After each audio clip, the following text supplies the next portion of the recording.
Wisma Atlet Kemayoran telah difungsikan sebagai rumah sakit darurat COVID-19 sejak Maret lalu. Lantas, bagaimana kisah penyintas COVID yang menjalani isolasi di Rumah Sakit Darurat Wisma Atlet? Melalui sambungan Zoom, kita akan berbincang dengan Amadea Nurhayu, salah satu penyintas COVID-19 yang juga sebelumnya menjalani perawatan di Wisma Atlet. Dea, selamat malam, Dea. Selamat malam, Mbak Tiffany. Apa kabar, Dea? Baik, Alhamdulillah. Alhamdulillah sudah sehat ya. Dea, nanti malam hari ini kita akan cerita ya bagaimana pengalaman Dea ketika pertama kali didiagnos COVID, kemudian sampai dirawat di Wisma Atlet, kemudian sampai dinyatakan sembuh atau negatif dari COVID ya. Berapa lama sih menjalani isolasi di Rumah Sakit Darurat Wisma Atlet dan kapan diperbolehkan pulang? Aku menjalani perawatan itu 12 hari dan bolehin pulang itu 2 hari yang lalu. Oh, baru 2 hari yang lalu. Oke. Ya, Oke, dalam satu keluarga hanya Dea sendiri yang dinyatakan positif COVID atau ada anggota keluarga lainnya, Dea? Alhamdulillah cuma aku aja. Oke, cuma Dea sendiri berarti ya yang menjalani perawatan di Wisma Atlet ya. Ketika pertama kali Dea dinyatakan positif COVID sebelum dirujuk ke Wisma Atlet, seperti apa, Dea? Jadi prosedurnya itu awalnya lapor dulu ke puskesmas terdekat di sini. Terus abis itu kita dirujuk ke Wisma Atlet sama dan diantar oleh pihak puskesmas ke Wisma Atlet. Oke, berapa lama ketika pertama kali Dea mulai dari merasakan gejala atau simptom apa saja yang Dea rasakan di awal-awal? Simptom sendiri itu aku selama seminggu.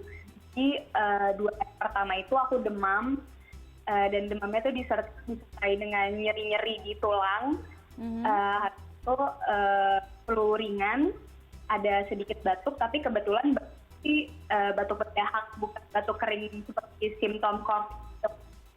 Setelah itu di hari kelima aku ada anosmia, yaitu kehilangan penciuman, jadi nggak bisa cium apa-apa sama sekali. Nah, di saat itu baru aku memutusin untuk swab.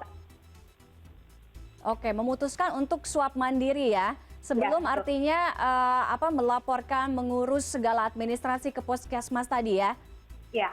Oke, ketika tadi Dea merasakan beberapa gejala, symptoms tadi, sudah terpikir, oh ini apa jangan-jangan saya positif COVID gitu, atau mungkin ini hanya gejala penyakit biasa saja nih, mungkin kayak yang seperti yang kemarin-kemarin, demam, atau bagaimana? 50-50 sebenarnya sih. Setengah hati denial COVID, tapi setengah hati lagi ya aku tahu itu sudah menuju simptomnya sih. Makanya di beberapa hari itu aku masih ada denial karena masih common banget simptomnya. Nah, sampai akhirnya kenapa aku yakin banget itu simptom COVID, karena aku tiba-tiba nggak bisa apa-apa, indera penciumannya udah gak bisa. Oke. Dia masih beraktivitas di luar rumah sesering apa? Bekerja atau mungkin masih kuliah? Kerja. Kerja, berarti memang setiap hari aktivitas kegiatannya memang di luar rumah ya? Kebetulan sih beberapa hari sebelum aku sakit itu emang udah work from home lagi sih. Oke. Dea, setelah tadi Dea mendapatkan atau melakukan swab mandiri ya.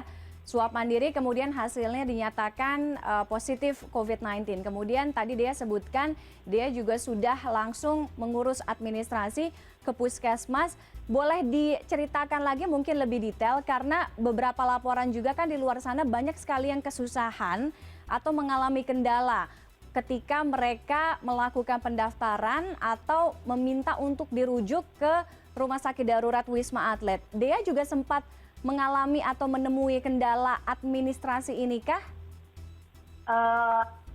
Aku sendiri sih alhamdulillah lancar karena keluarga aku pun juga aktif untuk membantu aku. Jadi pertama itu keluarga aku bantu untuk hotline puskesmasnya. Nah, habis itu hubungin mereka melalui WhatsApp dan nanti mereka akan menyiapkan semacam petugas yang ditunjuk untuk ngawasin kita selama beberapa hari sebelum kita dirujuk ke Wisma atau beberapa saat sebelum kita dirujuk ke Wisma, kita dipantau sama petugas itu mengenai keadaan kita.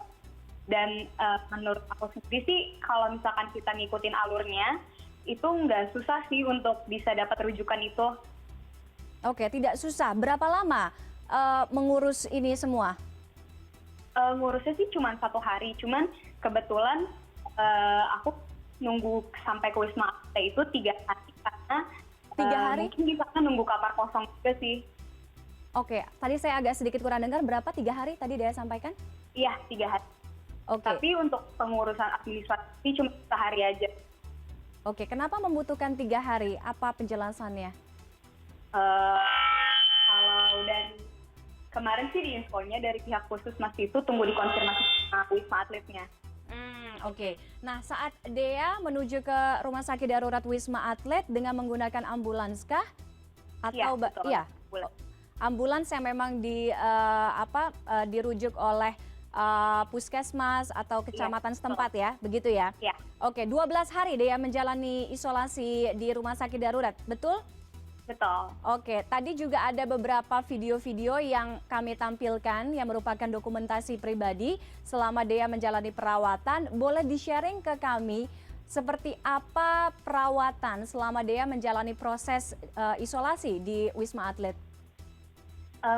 Perawatannya cukup baik sih, thumbs up untuk perawatan di Wisma Atlet karena perawat itu sigap semua dan mereka selalu pakai handphone, jadi di setiap lantai itu ada adminnya, jadi kita bisa tinggal WhatsApp kalau ada keluhan, tinggal WhatsApp. Lalu makanan juga disiapkan pagi, siang, dan malam, obat-obatan juga disiapkan pagi, siang, malam, vitamin juga disiapkan pagi, siang, dan malam. Oke, jadi memang ada petugas khusus di setiap lantai ya, yang Ya, untuk memantau seluruh pasien yang ada di lantai itu ya. Dea, berarti satu kamar ada berapa pasien? Jadi di satu unit itu ada 2 kamar. Di kamar satu itu ada untuk bisa 2 pasien dan di kamarnya lagi 1 pasien. Jadi totalnya bisa 3 pasien di satu unit. Oke, kenapa waktu itu Dea memilih untuk ya udah deh, mendingan saya langsung aja isolasi di Rumah Sakit Darurat Wisma Atlet. Masih banyak orang juga yang menganggap ya udah mendingan isolasi mandiri aja di rumah. Karena kebetulan saat positif itu pemerintah masih haruskan orang-orang yang positif diisolasi di Wisma Atlet. Oke. Dan juga aku nggak mau keluarga aku sih cukup risky kalau misalkan kita isolasi di rumah juga, yang ngurusin kan juga keluarga gitu. Betul. Oke, setelah 2 hari lalu Dea baru keluar ya dari Wisma Atlet ya? Iya. Nah, setelah keluar ini artinya pasien yang sudah dinyatakan sembuh, apakah juga masih mendapatkan masih dipantau kondisi kesehatannya oleh petugas medis atau petugas kesehatan di sana? Enggak sih, kalau kita udah pulang kita cuma dipesankan aja 5 hari pertama harus isolasi mandiri, dan setelah itu obat-obatan juga udah gak ada lagi sih. Jadi kita tinggal minum vitamin pribadi aja. Oke, Dea, apakah Dea setelah sekarang 2 hari pulang ke rumah kemudian dinyatakan sembuh masih merasakan beberapa gejala yang tidak biasa? Karena juga beberapa case atau beberapa pasien menunjukkan bahwa walaupun mereka sudah dinyatakan sembuh masih memiliki atau mengalami simptom-simptom gitu atau gejala-gejala yang tidak biasa. Ya, di beberapa saat itu kadang agak pusing, terus juga kadang sesak nafas, tapi sedikit aja sih. Dea mengalami itu? Iya. Oke, tapi tidak seberat atau kondisinya ketika di awal ya?